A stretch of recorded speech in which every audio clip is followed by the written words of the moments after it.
and fill his shoes. But we've got a great guest ready to step in and join us now, because let's continue talking about the rest of the soccer world outside of just the MLS.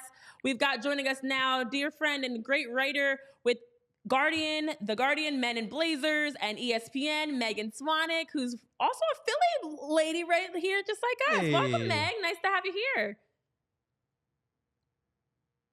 Oh no, are you unmuted?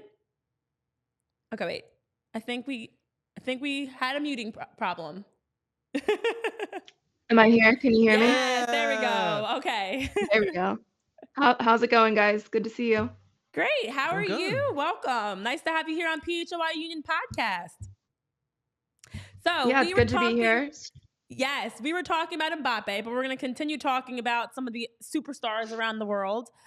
Christian Pulisic. Now, I know everyone's ears were ringing in the MLS world, because I know mine were, when I heard him come out with a comment just on Monday saying how, before he calls it a career, he absolutely would love to have a chance to play in the MLS, and talking about how much the league has grown and how much he would love to be a part of it. Of course, he grew up right here in Pennsylvania, in Hershey, I should say. But for that, it made me excited, because he's one of those names, when you talk about big names coming to the MLS, that many would get excited for. Do you think we could see a Christian Pulisic move to the MLS sooner than later? What were your thoughts even when you heard this quote come out? Well, I think first of all, it does not surprise me at all that at some point he wants to play in Major League Soccer. I think that, he hasn't before. He's been in Europe for about a decade first, going to Dortmund, developing there, starting his professional career there, then moving to Chelsea, winning Champions League, falling on a bit of hard times in the past year that he spent there, and then moving to AC Milan. So for someone who's just 25 years old, it feels like he's been in Europe forever. And I think that he is somebody who, for various reasons, really cares about the development of the game domestically, even though he hasn't played in the top flight here. So it doesn't surprise me at all that at some point he wants to come back here. I don't get the sense that it's going to be sooner rather than later, unfortunately, for anybody who might be hoping that we'll see him signing with Jim Curtin's Philadelphia Union sometime in the near future. I think we're going to have to hold out hope for that to happen. When is he going to come back, I think, is a big question. As I said, he's only 25 years old. And in the interview that he just gave this past Monday, he seemed to hint that he feels like he has a lot left to tick off, a lot left to achieve abroad in Europe. And at the very least, we're going to be waiting until after this 2026 Home World Cup, I think, to see him come back. That's going to be the big one for sure. Let's stay with USMNT, Meg. I wanted to look at Colorado real quick, because they made some interesting signings here, bringing back two USMNT players, Jordy Mihalovic and Zach Steffen here. Just kind of your thoughts on it. Obviously, these are players who we had high aspirations for, and for some they may look at it as a step back. What are your thoughts on them coming back to MLS? I think that there is, especially in this transfer window, and when you look at how Major League Soccer is increasing, investing more, trying to bring in more stars, grow the reputation of the league successfully, I think, as well. And then you look at the state of the national team. We're in this kind of strange period where there's a lot of debate about where we want players to be playing, where they're going to succeed, what it means to succeed. Are they successful if they're coming back domestically versus going abroad? And for me, I think it all depends on the player, while saying I appreciate players who do go abroad and try to fend their way in different leagues. Jordy Mihalovic, he was really killing it in MLS. He was, a really standout in the position that he was in. He was getting looks from the national team. He decided to try his hand in the Netherlands. It was difficult for him. He was in a tough situation. He wasn't in a team where his position he could get playing time. So he's coming back to Colorado Rapids. I think that some people see that as a step back or a disappointment, but for me personally, I don't at all. And I think that this is a really wise move for him in the progression of him as an individual player. I wouldn't write him off in his move to Colorado. I think it's good for him specifically and in where he was. Similarly, but a little bit different, Zach Steffen. So I think he signed with Manchester City in 2019 from Columbus for a little bit of a chunk of money at the time, relatively. He kind of has appeared in cup games when he was with Manchester City, but really got his big looks in goal when he was on loan in Germany, and then when he was with Middlesbrough last year. I think injuries are something that for him has really obstructed his ability to break in or really develop. I think that, maybe Manchester City, and this is no knock on anyone, was maybe a step above what he was really um, capable of, and that's who Manchester City is going to be above most players.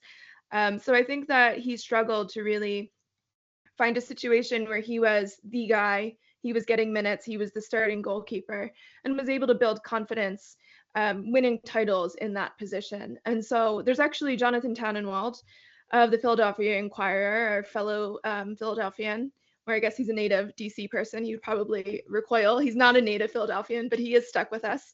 He just put out an article talking to Zach Steffen about his decision to come back. And it's a combination of things. It's what we just said, wanting stability, I think, more than anything, wanting to be that starting keeper, wanting to win things, and then also just family, wanting to be at home. And you can't blame someone for being abroad for I think maybe six or so years it was for Stefan, and then wanting to be back in the States and seeing what he can do in Major League Soccer. Yeah, you bring up a great point about just the way that a lot of players' careers kind of go, as you talked about with Pulisic specifically. 2016, as he's 17 years old when he makes his Bundesliga debut with Dortmund. Zach Steffens, another name that actually just came out that we've been talking about before the show that JP and I wanted to hit on. Kevin Sullivan, younger brother of Quinn Sullivan, who now reports out of the UK are saying Manchester City's a front runner in the race to try to sign him. He's 15 years old and already is getting a lot of interest from other clubs across Europe. But we've seen this trajectory of a lot of players where they go and play in Europe or other countries for a number of years. Brennan Aronson, obviously, as a great example from out of the Union's camp, but a lot of players across soccer that do that. And then when they get older, make that switch to the MLS when they're looking for that stability or maybe in the declining years of their career. So, I guess my question is, what do you think, as much as the MLS has grown, is going to help the MLS become the league where players can stay? I know the financial side's a big part, but there's other factors as well that keeps the talent in the MLS instead of them needing to go play internationally and then come back in later years, just from your experience and perspective. I think that it's something that could happen down the road. I think, again, it's always going to be situational for players.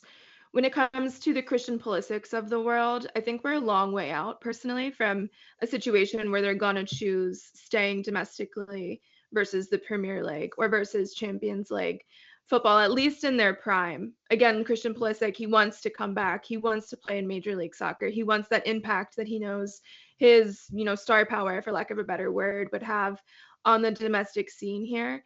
But I think that for national team players or for individuals who are that talented, they want to play with the best players and they want to play in the top leagues. So I think until Major League Soccer can be seen as a top 5 league, we're going to see the most talented choose to start their career or play part of their career abroad. Now, could Major League Soccer one day be a top 5 league? Personally, I do think so. Where it sits now is highly up for debate. Do I think it will be the number 1 league in the world? I don't really think so, actually. But I do think it could be up there. And if it was in the higher echelons, I think that we would see more people staying domestically. But by no means is it not a high caliber league. And I think it'll always depend a little bit on the player and be a combination of things. Megan, let's talk real quick about, let's say, on the Union here. So obviously last year it was a little bit fatiguing as a fan. It was very long for the entire league, obviously. Disappointing end, controversial end as well. But, obviously in 22, they were in the MLS Cup final. So in 24, for you personally, what do you see the Union need to do in order to get back to the MLS Cup final? Yeah, it's a really good question. And I was talking to someone about this recently, especially with the Eagles just flailing defeat last night. It feels like every Philadelphia sports team, or a lot of them anyway, had a season where they were right there. They were in the World Series, they were in Game 7, they were in the championship, and then just at the on the smallest margin lost it. And I think that there was a feeling that all of these teams the next season were going to come back. They were going to be right there. They were going to take it and actually win it this time. And actually all of them regressed a little bit, it felt like. So I think with the Union specifically, making it to the championship and then not, coming up short of any of the trophies. I think they had 5 different trophies. They came close to, relatively. They didn't do that well in the playoffs this year, but they came close within reach of a few different trophies last season. I think a few different things are going to be important for taking that next step toward collecting one of those trophies. I do think that they need more depth. I think that we thought we had depth last season that we didn't actually have in key positions. And then when we were playing all these different tournaments, we had all these different responsibilities. People were getting injured.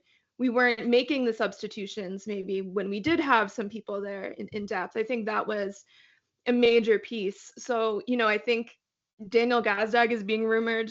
Who knows what's going to happen? I think that this staying on top of who could be leaving and making sure we are replacing and also building depth pieces behind them is going to be essential to a good season this season. Next to that, I would say just a little bit, and we started to see this last year, but perhaps evolving a little bit of what we are able to throw at other teams, reacting in game to changing what we're doing in the middle of the game. I think that maybe we became a little bit predictable sometimes for teams. They knew what they were going to see from us. So that's something I think we started to see a little bit more from my perspective over the course of the last season. But I would say depth and flexibility of approach. Which are exactly the same things that we've talked about here. So clearly we all get it. And let's hope that the team also Yeah. gets that as well and can implement these changes. My last question for you, Megan, before we let you go is, as you hit on, and we talked about it before, the rumors have come out around Daniel Gazdag. We heard the rumors last week, Julian Carranza's quote saying that he's hoping to make a big career move by July. Of course, now the signing of Kai Wagner coming back. Ali Bedoya is still a question mark. Nobody knows if the Union are going to bring him back next year or officially let him walk. A lot of question marks about what this team's going to look like next year. And as you talked about the regression of Philly sports, something that I feel like has been a consistent theme is the inability to have a change in personnel, where part of that regression, in my opinion, came from bringing back the exact same group, running it back, expecting a different outcome. The Union need to change some sort of personnel, some sort of aspect. In your opinion, what does that look like? With Kai now being signed, who do you think is most important of maybe Daniel Gazdag, Julian Carranza, and even Ali to bring back this upcoming season, and versus who do you think might need to make that change to bring in somebody new, for a new face, a new culture, a new person just in general for the vibe of the Union? It's a really difficult question because I think that we really need to be bringing in new faces in a couple of positions. I have so much respect for Ali Bedoya as a captain for what he's given to the sport in this country, the national team, the Philadelphia Union. I mean, he has a place. I think he should be brought back. But I think that minutes wise or on field wise, I do think that the midfield needs a little bit of evolution there. So I think that that is actually one position where I think that maybe we need to be moving on and evolving to someone else being the guy in that role.